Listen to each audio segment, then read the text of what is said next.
Hey guys, Dave here, back again with another video, and today I will be covering my 5 favorite features in Driving Empire. Keep in mind that this list is just my personal opinion, so it's completely fine if you disagree because everyone likes different things. Anyways, let's get straight to this list. The first feature is the customization. Now, the visual customization in this game is decent.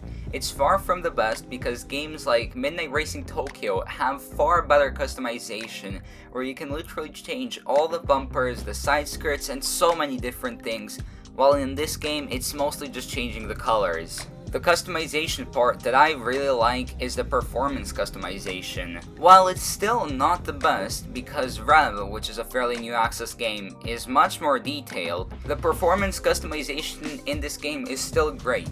You have things like suspension height, which is mostly just cosmetic. You have engine upgrades, where you have 4 choices ranging from a stock engine to a drag engine. You've got aspiration upgrades, where once again you have 4 choices and you can go all the way from naturally aspirated cars to supercharged cars. You've got brake upgrades, where once again you have 4 different choices and you can choose from brakes all the way from stock to race brakes. Then you have tires, and once again there's 4 options. However, stock tires aren't actually the worst option here. You have slippery tires, which are made to give your car way less grip, which is I guess meant for drifting, although drifting isn't great. But then you also have grippier and insane grip tires, which are probably the options you want to choose. This is something that a lot of games don't have, and it's extremely cool that at least Driving Empire has it, because there can be a very big difference between the performance of a rear-wheel drive car and an all-wheel drive car. You also have front-wheel drive, however, I doubt that you'd actually want to pick front-wheel drive because for performance cars it's usually the worst option, because your car has to use those wheels for steering and to deliver the power. And last but not least, you also have boost upgrades. Once again, there's 4 options, however, the final option is a Game Pass, however, not a lot of people actually bought the Game Pass. Visual upgrades, as I said, are pretty basic, with just a few options with your primary and secondary color, rim color, caliper color, interior color, car wraps, license plates, and police mode if you buy the police Game Pass. But yeah, those were the upgrades, and now let's cover the next feature. The next feature is a pretty important one for a racing game. It's the car list. The car list in Driving Empire is absolutely insane. There is at least 120 different cars in Driving Empire, and these are just the cars that you can actually buy in the dealership. There is at least 10 cars that were in the dealership but got removed from it at some point, and you also had cars that were limited for the Halloween update and the Christmas update last year. So now you probably get an idea of why I say that this car list is so good. You have supercars, you have hypercars, you have luxury cars, you have SUVs. There's European cars, there's American cars, there's Japanese cars.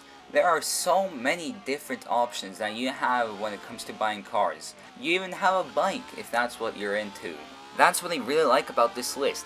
It's so diverse, so the chances that you find something that you really like are really high. If you, let's say, don't like supercars, you can just get a sports car or maybe a hypercar. If you like American cars, you can pick American cars. Muscle cars? Sure, go ahead, get something like a Dodge Challenger.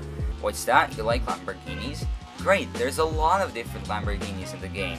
So yeah, you probably now understand why I'm so crazy about this car list. Once again, Midnight Racing Tokyo is a great example. The cars in that game are mostly 90s or older JDM cars, which is cool, however I'm not really the biggest JDM car guy. I do like them, but they're absolutely not my favorite.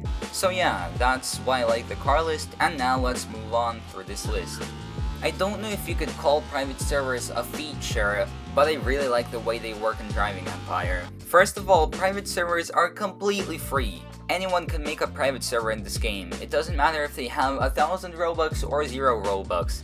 If you want to play on a private server, you can play on a private server. This is actually becoming fairly common on other racing games in Roblox, and I really do like this because private servers used to be really expensive in all games on Roblox, including racing games. But okay, cool, private servers are free, so what? Other racing games also have free private servers. Another thing that's really cool about Driving Empire's private servers is the amount of control you have in them. Now, it's not a huge amount of control, but to be fair, if you had way too much control in your server, you'd probably end up breaking the whole game or giving yourself like way too much money, which would just make it completely unfair for people who don't play through private servers.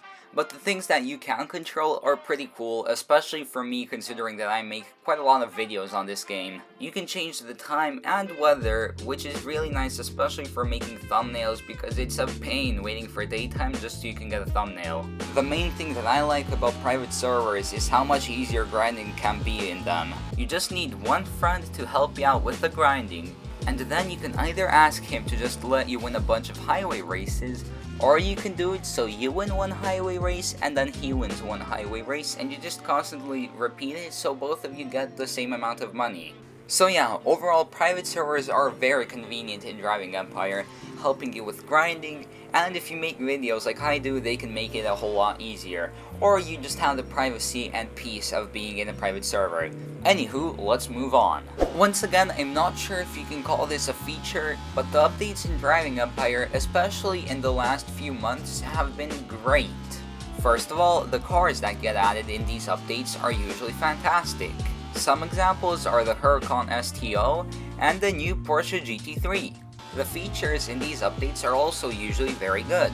For example, I think it was the previous update when we got rain, and that's also when we got private server controls, so the weather can be however you like it. They also started making changes to the map. The map's very big, but it's very empty as well. The first change was the city, and it's much better now, and now it seems like they're making the map better outside of the city. I have a good feeling like this map will be very good, like ultimate driving levels of good, very soon. Even the customization got much better through these updates. Like if you take a look at, for example, my budget builds, and you take a look at like the first videos compared to the current ones, you can see that we have way more options when it comes to upgrading our cars now. Not just because the budgets are going higher, but also because there's just so many new options now. I could go on and on and on about these updates, but I think you get the point.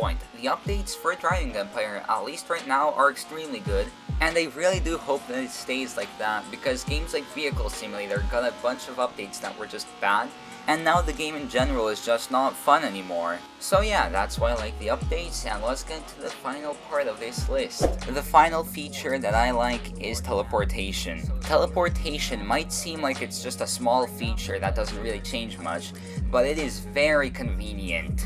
As I said before, this game has a large map, so it really makes traveling a lot easier. For example, let's say you're doing highway races. Before being able to teleport, you'd have to reset every single time after finishing a highway race. Luckily, the highway race is placed right next to spawn, but if it wasn't, that would make it a whole lot worse because it would be basically impossible to do multiple highway races in a row without missing out on one race. And it's not just that, it can also save you a lot of time. So let's say for example you just finished doing a drag race and now you want to go do a circuit race. You wouldn't have to drive all the way from the airport to the racetrack, you just simply open the little teleport menu and you just immediately teleport to the racetrack. Or let's say you finally finished grinding for the car you want. You just immediately teleport to the dealership from the end of the highway race and immediately go get that car. Obviously, resetting is an option, but trust me, it takes longer than just simply teleporting. Basically, teleporting is very convenient, and although it might seem like it doesn't really matter, I really like it because it saves a lot of time while playing and making videos. So yeah, that was the list of 5 features that I really like in Driving Empire. Some of them might make a lot of sense, while others, like for example teleportation, might not make sense to you, but I really like it just because it's so convenient.